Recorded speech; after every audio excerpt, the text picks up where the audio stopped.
Stop for a second and ask who you are when absolutely no one is watching. If you hesitated, that hesitation is the entire subject of this video. Somewhere around age 5, you learned which parts of you made adults smile. You learned which parts made him frown, or worry, or pull away. Nobody sat you down and explained this. You absorbed it the way you absorbed language, through thousands of tiny repetitions. Carl Jung called the result the persona, borrowed from the Latin word for a theatrical mask. Actors in ancient Rome wore these masks to signal a role to the audience. Your persona works the same way. It signals to the world which role you are currently playing: employee, parent, friend, competent adult. Here is the part most people get wrong immediately.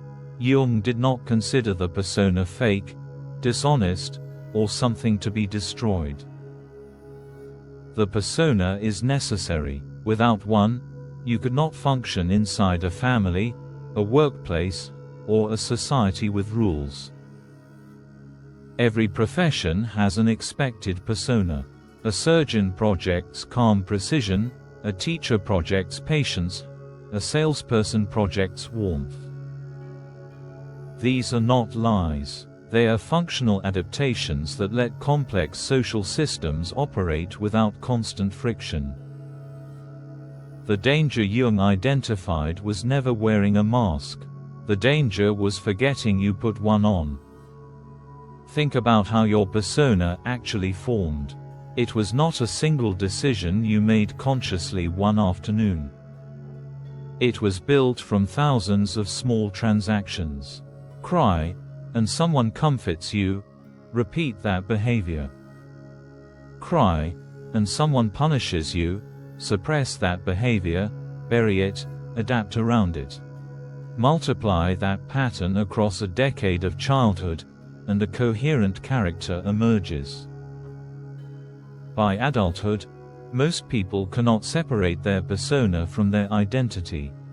They believe the mask is simply who they are, full stop. This is where the term persona inflation becomes useful.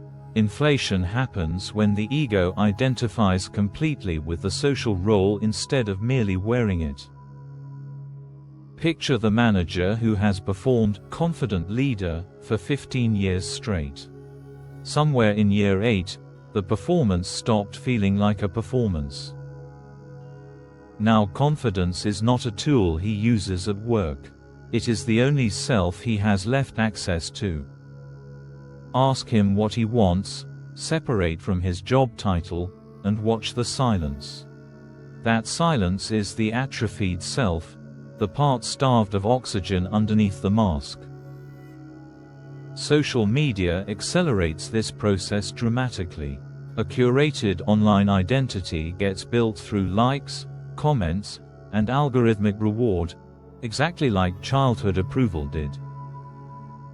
The feedback loop is faster now, and far more addictive. Every post that performs well reinforces which version of you gets to exist publicly. Look at your own patterns for a moment. Notice which version of yourself shows up at work, which version shows up with old friends, which version shows up online. If those three versions feel like separate people entirely, your personas have multiplied without your awareness. That fragmentation is common, and it is not itself a crisis.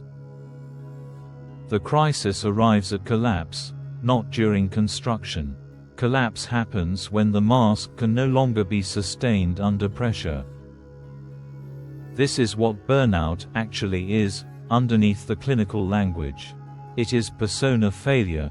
The performance costs more energy than the person has left to give. Midlife crisis follows a similar mechanic, on a longer timeline.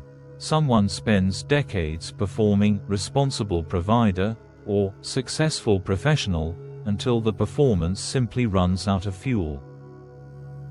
They are not losing their mind, despite how it feels. They are meeting the self that got postponed for 30 years. Here is where the shadow returns, briefly. Everything your persona refuses to show gets pushed somewhere. That somewhere is the shadow.